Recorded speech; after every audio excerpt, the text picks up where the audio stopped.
નમસ્કાર, હું છું ગોપી ગાંગર અને આપ જોઈ રહ્યા છો નિર્ભય ન્યૂઝ. મારી સાથે અત્યારે કેસરીસિંહ સોલંકી જોડાયા છે. ભારતીય જનતા પાર્ટીએ તેમને સસ્પેન્ડ કરી દીધા છે. પૂર્વ ધારાસભ્ય છે. કેસરીસિંહ, શું કહેશો? જે રીતની વાતો ભારતીય જનતા પાર્ટીમાં થઈ રહી છે, તમે તેમની અગેન્સ્ટમાં કામ કરી રહ્યા હતા, સરકારની વિરુદ્ધમાં વિડીયો સોશિયલ મીડિયામાં મૂકી રહ્યા હતા, શું લાગી રહ્યું છે તમને? એટલે જ તમને ભારતીય જનતા પાર્ટીએ સસ્પેન્ડ કર્યા છે? સૌ પ્રથમ વાત કરું તો બેન, મારા મત વિસ્તારની અંદર છેલ્લા 4-5 દિવસથી ખુલ્લેઆમ દારૂના અડ્ડાઓ ચાલુ કરી દેવા, સ્ટેન્ડ ચાલુ કરી દેવામાં આવ્યા છે. એટલે 4 દિવસ પહેલા મેં આ પોસ્ટ મૂકી હતી અને રાજ્યના ગૃહમંત્રી શ્રી હર્ષભાઈને પણ વાત કરી, અમારા સ્થાનિક એસપીને પણ કહ્યું કે તમે 10 દિવસની અંદર જો આ અડ્ડાઓ બંધ નહીં કરાવો તો હું જાતે રેડ કરીશ. એટલે આપના માધ્યમ દ્વારા મારે કહેવું છે કે જે વિભાગ આવતો હોય, વિભાગના પોલીસ વિભાગને જ મારે કહેવાનું હોય ને, આ કોઈ પાણી પુરવઠાનો તો પ્રશ્ન હતો નહીં. એટલે આ ધ્યાને રાખી અને આ ભારતીય જનતા પાર્ટીના નક્કી કર્યું, એમને બનાવ બને છે, લેટરની તારીખ 19 તારીખ છે અને મુકાઈ છે કાલે 21 તારીખે. એટલે એનો મતલબ એવો થાય કે 2 દિવસ પહેલા જે આ પોસ્ટ કરી એટલે અમને તાત્કાલિક 19 તારીખનો લેટર નાખી અને સસ્પેન્ડ કરે છે. પણ કેસરીસિંહ, સવાલ એ છે કે જે રીતે, કારણ કે ઘણા વખતથી તમારે તો ભારતીય જનતા પાર્ટી સાથે બનતું જ નથી. તમે તો ઘણા સમયથી ભારતીય જનતા પાર્ટીથી અલગ એક કેમ્પેનિંગ કરી રહ્યા છો, અલગ અલગ મુદ્દાઓ પર, સહકારિતાના મુદ્દાઓ પર તમે કામ કરી રહ્યા હતા એ પહેલા. અને GCMMF નું હવે ઇલેક્શન પણ આવી રહ્યું છે, એટલે તમને એવું લાગે છે કે આ ઇલેક્શન પહેલા તમને સસ્પેન્ડ કરી દે એટલે સહકારી વિભાગની અંદર તમે વચ્ચે ન નડો? અમૂલની વાત કરીએ તો આ ઘણા દિવસોથી ભારતીય જનતા પાર્ટીના આગેવાનો એ કોઈને કોઈ રીતે મને દબાવવાનો પ્રયાસ કરી રહ્યા છે કે આ જે આંદોલન ચાલી રહ્યું છે પશુપાલકોના હિતની વાત, જે ભ્રષ્ટાચાર અમૂલની અંદર ડિરેક્ટરોએ, ચેરમેન, વાઇસ ચેરમેને કર્યો છે એને મેં ઉજાગર કર્યો. એક વીરપુરની જગ્યા અમૂલે ખરીદી, ત્યાં કિંમત વીઘાની 8 લાખ રૂપિયાથી 10 લાખ રૂપિયા છે. ત્યાં અમૂલના સ્થાનિક ડિરેક્ટરે 3.5 કરોડમાં 3 વીઘા જગ્યા ખરીદી. એટલે મેં વ્યક્તિગત વિરોધ કર્યો. એ વિરોધની અંદર 3 જિલ્લાના પશુપાલકોને ચેરમેનો સાથે છું અને હું જે વિરોધ કરું છું એ મારા દૂધ મંડળીના હું ચેરમેન તરીકે વિરોધ કરું છું. હું કોઈ પાર્ટીના ધારાસભ્ય તરીકે વિરોધ નથી કરતો. તમે ચેરમેન તરીકે વિરોધ કરી રહ્યા છો, પણ છેલ્લે તો મત પાર્ટીની અગેન્સ્ટમાં જ જઈ રહ્યો છે ને. પાર્ટીના મેન્ડેટ ઉપર જે લોકો કામ કરે છે એની વિરુદ્ધમાં છે એ વસ્તુ તો. 2020ની અંદર પણ હું ભારતીય જનતા પાર્ટીનો રનિંગ ધારાસભ્ય હતો. તે વખતે અમૂલનું ઇલેક્શન હતું તો તે દિવસે ભાજપના 2 જ સભ્યો હતા અને 10-10 અમને કોંગ્રેસ વાળાના ટેકો કરીને જીતાડ્યા. તો તે વખતે અમે હારી ગયા. તારે એમને ખોટું ના લાગ્યું અને અત્યારે અમે વિરોધ કરીએ છીએ એટલે ભાજપને ખોટું લાગ્યું. એટલે તમને એવું લાગી રહ્યું છે કે ભાજપમાં જે નેતાઓ ગયા છે કોંગ્રેસમાંથી, એ નેતાઓની સ્થિતિ તમારા જેવી જ છે કંઈક?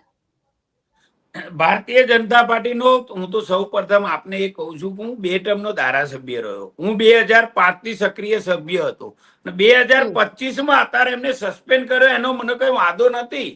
પણ હું 2014 થી જ્યારથી ધારાસભ્ય તરીકે આવ્યો ત્યારથી સાચાની લડાઈમાં હું લડ્યો છું. આપે પણ જોયું છે 2019 અંદર માસની જ્યારે વાત હતી ત્યારે કોરોના સમય દરમિયાન એમને દરેક પોલિટિશિયનને 40,000નો ટાર્ગેટ રોજનો આપેલો.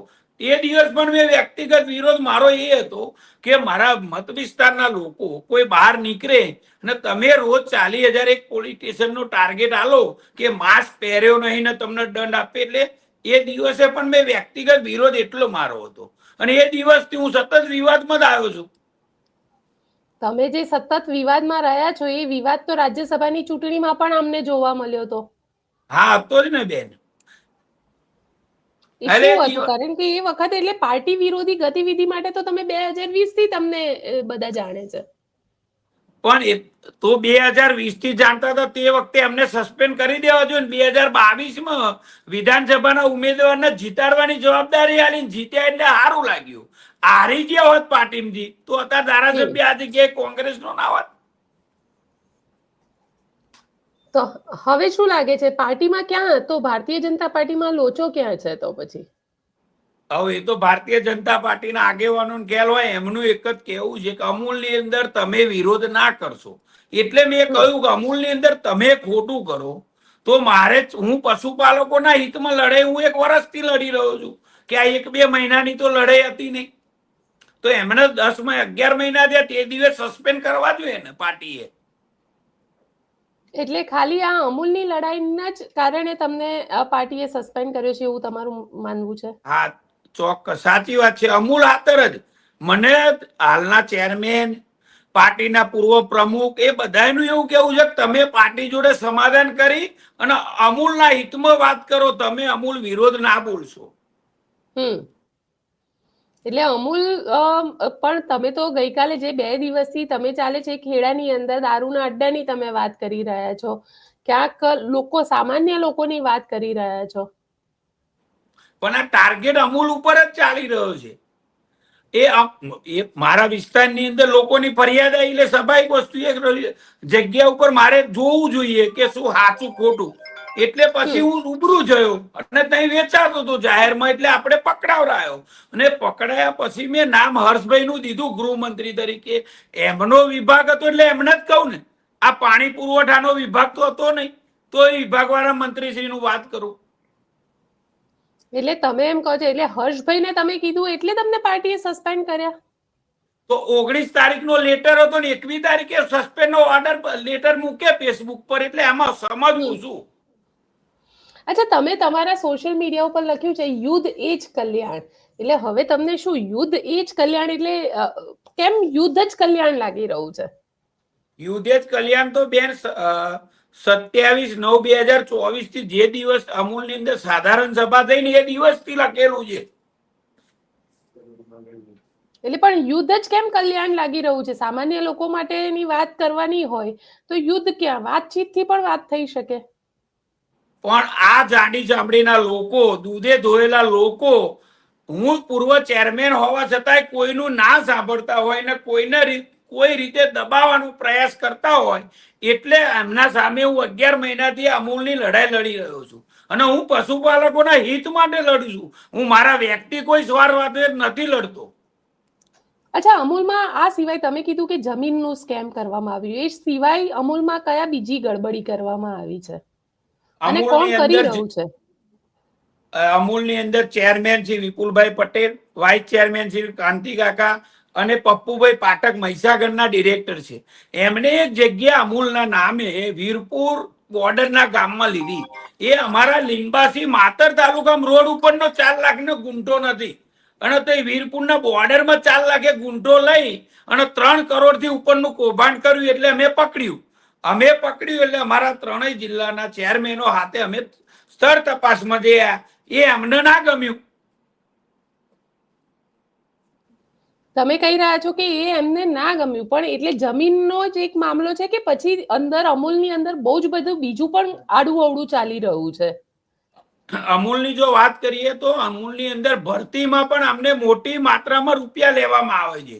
તો મારી તો એ દાડે પણ લડત હતી કે દૂધ ભરતા હોય એનો દીકરો હોય કે દીકરી, એની લાયકાત મુજબ તમારે કોઈ પણ રૂપિયો લીધા નોકરી લેવા જોઈએ. પણ આ જે ડિરેક્ટરો બેઠા છે એમને પોતાનો કેવી રીતે લાભ થાય એની ચિંતા કરે છે.